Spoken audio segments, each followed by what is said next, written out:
What's up, guys? Welcome to Daily Dose of Reddit. This is your host that appreciates all the birthday wishes, Zach, and today's subreddit is r/IDontWorkHereLady. Don't forget to like, subscribe, and hit that bell to never miss an episode.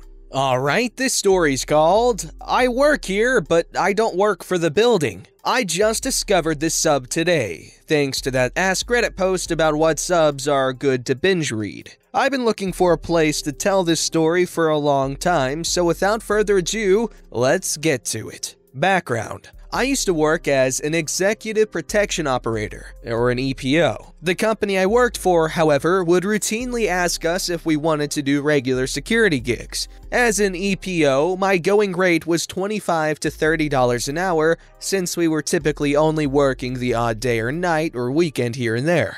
So when regular security jobs presented themselves, I usually declined since I wasn't about to make $13 an hour to stand around and do nothing all day. The only times I'd accept were for one store in Ottawa that was amazing to work for, since the employees were all amazing people and the company would put me in a super nice hotel. Or if it was holiday season and I wanted a little extra cash for gifts. The gig. It was Christmas 2013, the year we had that wicked polar vortex, and a stadium had just had its employees walk out on strike. The stadium has its own security for the stadium, but they think a little visible presence is required to make sure the strikers don't intimidate people coming to watch events or to ensure no vandalism occurs. So my company asks if I'm up for a week or two gig. Foolishly, I accept the job and am posted to the outside perimeter of the building. I cannot stress this enough. Myself and the other contracted security were 100% separate from the stadium. We weren't even allowed inside except to use the washroom, and that was a whole ordeal, where we needed to have someone walk us to and from the washroom. Anyways, the event on this day was a basketball game between the Toronto Raptors and the, at the time, Charlotte Bobcats. I hate sports, so I wasn't even aware that a basketball game was scheduled for that night. The event. I'm standing outside the venue in the polar vortex, just about ready to either kill myself or walk out on the BS regular security job when this dude walks up to me. He isn't really looking at me, mostly playing on his phone, and as he approaches, he says, "Let me in." I'm a bit of a butthole when I'm miserable, so I didn't even acknowledge his existence as he approached. Now I took a look at him. He was this pretty darn imposing black dude, and he was looking at me to let him in. From here on, we'll just call him Mother Father, because as you're about to see, this was a bit of a misunderstanding. Excuse me? Let me in. Alright, I have two thoughts. One, I have no idea who this guy is. Two, I'm not employed by the building as regular security. I can't let anyone in. I can't even get inside myself. Sorry, sir, I can't do that. Nah, man, I'm a Bobcat. Let me in. As I mentioned, I hate sports. I only learned the Bobcats were renamed to the Hornets writing this because I wanted to make sure my facts were straight. I'm also somewhat of a country kid. I hate cities with a passion, so when he tells me he's a Bobcat, my brain immediately jumps to the one thing I know about cities: gangs. Well, I'm sorry, sir, but I actually can't let you in. At this point, the dude finally puts his phone away, and I got to enjoy his undivided attention. I'm a Bobcat. He says it like I misheard him the first time. I don't care. Very nervous now, all that's running through my head is that we aren't armed. So if gang crap pops off, I'm screwed. Man, you're letting me in or else you're screwed. At this point, I'm pretty sure I'm in for a fight. So I try to add de-escalate. Sir, I understand your frustration, but threats won't get you anywhere. The doors don't open until whatever time they opened. If you have a ticket, I'm sure you'll have no problem getting in then. Man, go screw yourself. I'm a Bobcat. I don't give a crap. Listen here, if you don't let me in, I'll have your job. You want to lose your job just before Christmas? I just laugh. This guy could be the CEO of the venue and I still wouldn't have lost my job since I don't work for them. Let me in, we're playing tonight. Huh? What was that? Playing? I'm a Bobcat. We're playing tonight against the Raptors. Oh, Oh! I start to laugh. Mother father is not amused. I told you I was a bobcat at the start.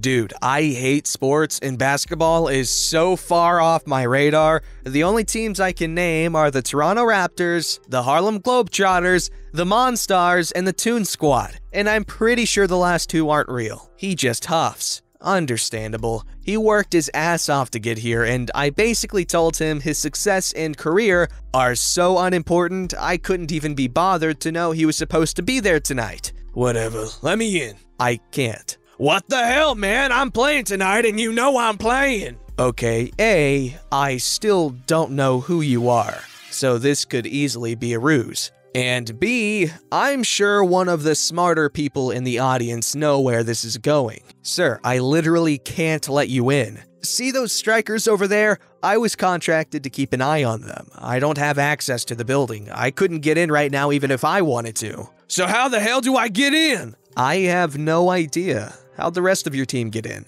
The bus? Alright, well, if they're inside, maybe call or text one of them to come let you in. Whatever. He stormed off in a huff around the corner of the building, and I never saw him again. In his defense, I was standing outside one of the main doors in a security guard uniform. I definitely looked like I worked for the building and was technically being paid by them. But as I said in the beginning, I neither worked for the building and I did not have access to the building. Anyways, hope you all enjoyed the read. That was actually a good story. Really unfortunate and funny, could be mistaken as a case of racial profiling, to be honest. However, we're gonna give you the benefit of the doubt here because, obviously it doesn't seem like that's what you were doing. I was just saying be careful, but that's neither here nor there. The story was good. However, you probably should familiarize yourself with those you are protecting, maybe? However, I'm not going to tell you how to do your job. It's not like you were expecting to run into a player. Funny thing to think about is that you, as a non-fan, probably would have gone without that interaction, honestly. But if someone was like a Bobcats fan, they would have killed to be in that position there, so that they can meet someone who they probably have a really high opinion of. This story's called, Actually, Ken, I don't work here anymore. Or for you. A friend of mine recently reminded me of this, the absolute best time I ever had dealing with a Karen in the wild. It happened about 30 years ago, so I'm going strictly by memory here. I also have no clue what the name for a male Karen is, so I'll call him Ken. Sorry this came out so long, but I think you'll enjoy it. I used to work for a chain convenience store, and back in the late 80s, it ran into financial trouble. Corporate decided that, to cut costs, they would sell off or shut down all locations that didn't have a gas station attached. This included my store. Once the stores were sold and closed, our positions would be eliminated and we'd be out of a job. Although I was only the assistant manager for our location, I was effectively running things as corporate had decided to pull my manager off to a different location, and the assistant would be good enough since the store was closing anyway. Now on to the story. Here's the cast. Head honcho guys from corporates in charge of selling the store, slightly involved near the end. Ken, entitled dude who bought our location. And of course, moi. Once Chain announced that they were closing the doors, it was no secret that we would be shutting down. Of course, us employees were still expected to give good customer service. That was usually no problem as we were in a good area and had pretty decent customers. They liked us. We liked them. But at the same time, we had no flips to give for the occasional Karens. It was nice being able to shut them down. What were they gonna do? Fire us? Good times. I wish I could remember specific instances, but 30 years. They all kinda run together now. The most entitled of all, though, was Ken. Turns out, he'd bought our location from Chain and would be taking over in about a month and a half. During that time, I was working with head honcho guys from corporate, doing things at the store level for the sale. Meanwhile, Ken came in a few times a week, demanding that certain things be done, as if he already owned the place. He wanted us to change displays, order specific products, etc. Head honcho guys had already told me to ignore his demands, so none of them were met with some variation of, "No Ken, I work for Chain, not for you. and this isn't your store yet," which sent Ken off in all of his huffing glory, yelling that I wouldn't be acting like that once he ran the place. Fast forward to the final day. All the other employees had worked their last shifts, and as acting manager, I opened the store that morning. Head honcho guys arrived to go through whatever they needed, and shortly before noon, Ken showed up. Ken and head honcho guys went in the back, and once they came back out, we closed the store in order to finalize everything. Head honcho guys and I cashed out the register for the last time, and most importantly,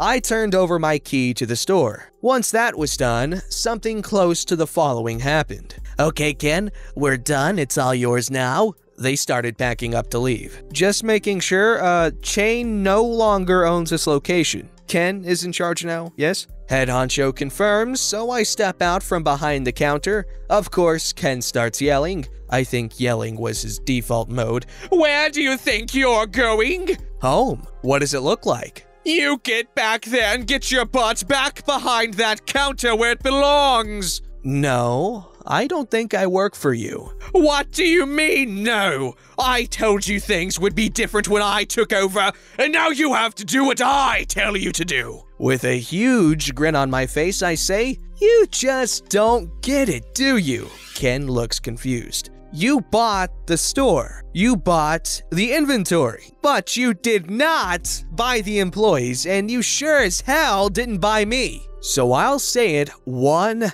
last time, and try to get this through to whatever functional cells may be floating around in your empty head. I don't work for you! Never have, never will. And since chain number 1, 2, 3, 4 no longer exists, I don't work there anymore either. Since I'm no longer needed here," I nod to head honcho guys, "I'm leaving."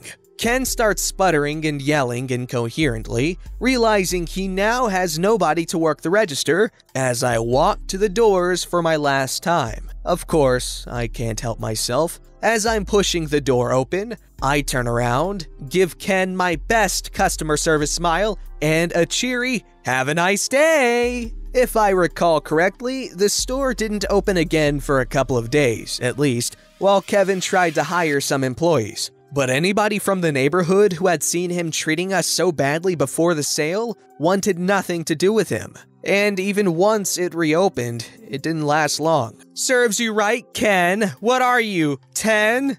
Dumber than a hen? You're so dumb, lame, and smelly you should be locked in a pen. Whew, I gotta tone it down on the freestyling. I didn't mean to destroy this entire man's existence. Like, eek, too savage to handle, right? This story's called Got Kicked Out of Walmart for Defending a Cashier. Not too sure if this belongs here, but hopefully you enjoy. Also has a bit of a wholesome ending, so please enjoy. If this is lucky enough to be picked up by any YouTubers, please feel free to use it. Appreciated. The year was 2014 in Calgary, Alberta at the beginning of November. The first major snowstorm had blown in and deposited a good amount of snow. Our company truck had blown a tire, and for insurance purposes, the bunch of rednecks in the truck, myself included, were not allowed to change it. So we took it to our wonderful Wally World to get the tire changed. We waited patiently in the waiting area so we could go to work. During this time, an irate customer, who shall be henceforth known as Irate Customer, was tearing into the poor associate, known as Poor Associate, working behind the counter. Side note, I had done this exact job when I was in university, so this didn't help. The conversation goes as follows. "What do you mean you don't have my tires?" "I'm sorry, sir. We don't have any more in stock. The bays are filled and our stock is gone." "This is bullcrap. I want those tires. How could you sell all of them?" "I'm sorry, sir, but we can't sell you something we don't have. We'll be restocked in a couple of days." Irate customer goes on an unholy rant on this poor associate for a good 5 minutes. During this time, I am just seething at how rude this guy is being and hoping he will calm down. Irate customer continues to look back at the others, looking for support, and then continues to berate this poor person. Now, I am a very soft-spoken individual. I do not start confrontation unless required.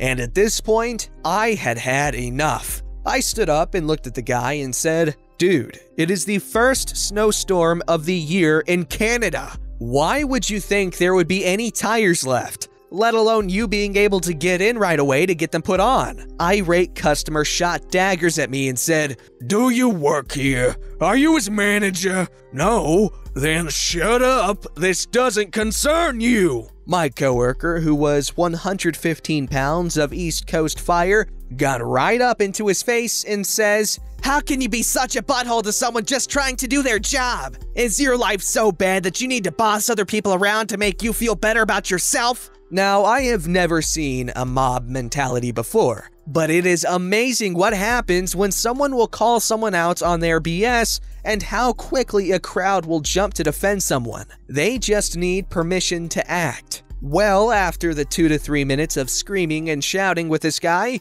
the store manager was called to deal with the issue. The associate was questioned by the supervisor and other customers were filling them in on the details. I was within earshot of the store manager and irate customer and heard this little gem. "All the people are hating me because I am not white. They are all a bunch of racists and liars. Don't you dare play the race card with me. If I look through the security tapes, will I see a bunch of people ganging up on you because of your skin color?" After all this was said and done, the man was removed from the store. The store manager came up to my coworkers and I and said, "I appreciate that you guys stuck up for my associates, but because you instigated and elevated the issue, I'm going to have to ask you to leave. But I have a colleague down the street who operates a body shop. Take your truck there and he can get you in and out in 30 minutes. So that is the tale on the best way and reason I have ever been kicked out of a store. It also helps to show that if you see someone being rude to an employee, stand up for those people. They make minimum wage and should not have to suffer buttholes who need a power trip. Thanks all and hope you enjoyed the story. I enjoyed the story. Did you guys enjoy the story? Let me know in the comments below. However, could have used a little splash of vehicular manslaughter, but that's just my opinion. Doesn't need to be taken seriously, but that's just the way I like to roll. On a real note, good on you for sticking up for the employee. Everyone needs to do that when someone's being crazy because while employees might not be allowed to yell at customers, other customers are allowed to yell at customers. So yeah. Don't forget to like, subscribe, and hit that bell to never miss an episode.